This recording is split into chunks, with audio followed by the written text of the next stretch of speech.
लोगों का बच्चा भी हो गया है। बहुत छोटा है वो, उसका ख्याल कैसे रखेंगे हम? कैसे क्या? मैं गांव से माँ को लेकर आ जाती हूँ। नौकरी से हाफ डे ले लिया करूंगी। अभी तो वो छोटा है, स्कूल जाने तक मैं मैनेज कर लूंगी। देखो रेहाना, मैं अब अच्छा कमा रहा हूँ, तुमको नौकरी करके परेशान होने की कोई जरूरत नहीं है। अरे कैसी बात कर रहे हैं? मैं अपनी लगी लगाई नौकरी कैसे छोड़ दूं? और मैंने तो सुना है हम लोगों को कुछ ही महीनों में सरकारी नौकरी मिल जाएगी। सरकारी नौकरी में कितना कमा लोगी? उतने में तो मैं ड्राइवर रख लूंगा। रेहाना को रवि की बात का थोड़ा बुरा तो लगता है। कम से कम मेरी नौकरी की इतनी बेइज्जती मत करो। भूल गए, इसी नौकरी के बदौलत तुमने अपना बिजनेस खड़ा किया है। अरे वो तो मैं किसी के भरोसे भी कर लेता। देखो, अपने बच्चे को संभालो, घर का काम करो। अब बाहर जाती तुम अच्छी नहीं लगती हो। रेहाना रवि के कहने पर नौकरी तो छोड़ देती है, लेकिन अब बड़े से घर में उसकी कीमत किसी नौकर से कम नहीं होती। एक दिन रवि का दोस्त आता है। भाभी, हम लोग तो आपको तब से जानते हैं जब से आप लोग शादी होकर इस शहर में आए थे। आपकी बदौलत ही सारा बिजनेस खड़ा हुआ है। ये किस्मत तो आप ही की है भाभी। हाँ हाँ भाई, हमारी मेहनत तो कुछ है ही नहीं। अरे होगी, लेकिन भाभी की किस्मत के आगे कुछ नहीं। दोस्त वहां से चला जाता है, लेकिन रवि का गुस्सा सातवें आसमान में होता है। देखा कैसे बोल रहा था? अरे बिल्कुल अच्छा आदमी नहीं है ये। कैसी बात कर रहे हैं आप? प्रशांत भैया तो बहुत अच्छे इंसान है रवि। कैसे उन्होंने हमारे मुश्किल वक्त में हमारा साथ दिया था। अरे था पैसा तो साथ दिया, नहीं तो कौन पूछता है? रवि का व्यवहार पैसा आते ही अलग हो गया। वो बंदे को बंदा नहीं समझता। घमंड से घिरे रवि ने तो एक दिन हद ही कर दी।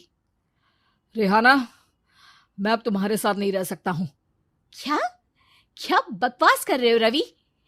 क्या कहना चाहते हो? और क्यों नहीं रह सकते तुम मेरे साथ?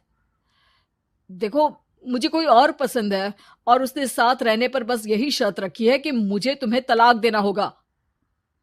रेहाना, जो कि एक स्वावलंबी महिला थी, उसने बिना देर किए रवि को कह दिया, कोई इश्यू नहीं, मुझे पैकिंग में 4 दिन का वक्त लगेगा, लेकिन तब तक मैं तुम्हारे साथ नहीं रहूंगी। 4 दिन के लिए तुम कहीं और शिफ्ट हो जाओ, मैं घर से निकलूंगी तो बता दूंगी। रवि घर छोड़कर चला जाता है। रेहाना को दुख होता है, वो रोती है, लेकिन व्यवहार से स्ट्रांग रेहाना को पति के वापस आने का और उसे सबक सिखाने का पूरा भरोसा था। फिर एक दिन, अरे शुशिका, कब शादी करोगे तुम मुझसे? यार मैंने तो सोचा था तुम शादी से पहले मुझे विदेश लेकर जाओगे, महंगी कार दिलाओगे। अरे सब दिला दूंगा, लेकिन पहले मुझसे शादी तो कर लो। हाँ हाँ, क्यों नहीं। मैं कुछ दिनों के लिए अपने मम्मी पापा के पास जा रही हूँ और लोगों से अपनी शादी की बात करूंगी। अरे शुशिका, कैसे रहूंगा मैं तुम्हारे बिना? अब तो शादी ही होने वाली है हम लोगों की। शुशिका रवि को छोड़कर चली जाती है। रवि घर आता है, जहां रेहाना को ना पाकर उसे सब अजीब लगता है। घर तो रेहाना के बिना कुछ नहीं है। बच्चे की याद भी आ रही है। चलो एक वीडियो कॉल कर लेता हूँ। रवि रेहाना को वीडियो कॉल करता है, लेकिन रेहाना फोन नहीं उठाती। रात को सोते वक्त मन कर रहा है मुन्ने को गले लगा लूं। चलो कोई ना, शुशिका से शादी के बाद मेरे और भी बच्चे होंगे। अगले दिन रवि ऑफिस जाता है, जहां टीना खड़ी होती है। सर, आपने अपने नए ऐड के लिए मॉडल की रिक्वायरमेंट डाली थी ना, मैं उसी के लिए आई हूँ। रवि टीना को देखकर खुश हो जाता है। अब शादी हो गई है तुम्हारी? नहीं सर, बस अच्छा सा हैंडसम और अमीर लड़का देख रहे हैं मेरे मम्मी पापा। रवि के दिमाग से तो टीना को देखकर शुशिका का ख्याल भी खत्म हो जाता है। अरे यार, ये लड़की मिल जाए कितनी सुंदर है। शुशिका तो इसके आगे कुछ नहीं है। आ, अब क्या तुम्हें ऐसा नहीं लगता कि मुझसे मिलकर तुम्हारी ये खोज खत्म हो गई है? आप ना, आप तो 2 बच्चों की पापा लग रहे हैं। अरे नहीं नहीं, मेरी शादी तो हुई थी, लेकिन बीवी को किसी और से प्यार था, मुझे छोड़कर चली गई। खैर, टीना की दोस्ती रवि से हो जाती है, लेकिन 1 महीने बाद शुशिका रवि के पास वापस आती है। मेरे मम्मी पापा तुमसे मिलना चाहते हैं, लेकिन उन लोगों को ये मत बताना कि तुम पहले से शादीशुदा हो, और हाँ, शादी से पहले अपनी सारी प्रॉपर्टी तुमको मेरे नाम करनी होगी। अरे पागल, अब मैं तुमसे शादी ही नहीं करना चाहता। भला ऐसी लालची औरत से कौन शादी करेगा? तभी वहां टीना आ जाती है। रवि, ये पागल सी औरत कौन है?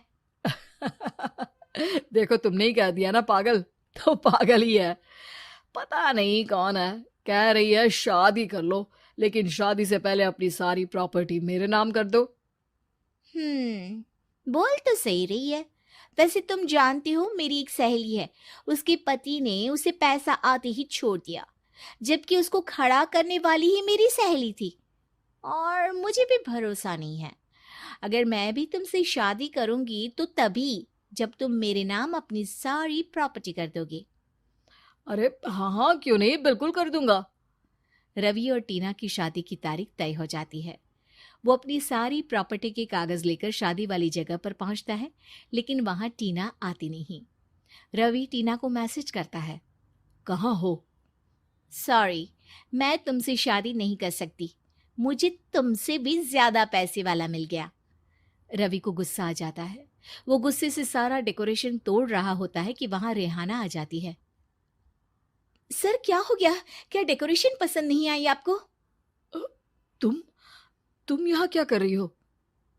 मैं यहाँ की डेकोरेटर हूँ। क्या आपको पसंद नहीं आई यहाँ की सजावट? रवि दौड़कर रेहाना के गले लग जाता है।